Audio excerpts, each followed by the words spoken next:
So in this Vrbo tutorial video, I am going to be showing you guys how to find homes that allow pets here on the Vrbo application. So the first thing you have to do is open up Vrbo. Once that is done, I want you to go to the bottom left and press on the home icon or the home page. Now once you're here, go to the top, select on the city that you want to go to, the dates that you want to, go to the city on, and then the amount of travelers in your party. So we'll just keep Toronto, November 1st to 4th, and 4 travelers for this demonstration.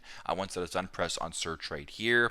Then in the top left, press on the filters icon. So right where it says popular right here, represent that on the left, press on this icon right here to open up the filters tab, and then under popular, where it says pets allowed, make sure that that is checked right here as sort of a filter that you've added. Then once that is done, go to the bottom right, press on done right here. Now the listings that will be showing up for you will actually be allowing pets in regards to what you're looking for on your vacation. So super simple, super straightforward, but this is how to find homes that allow pets here on Vrbo.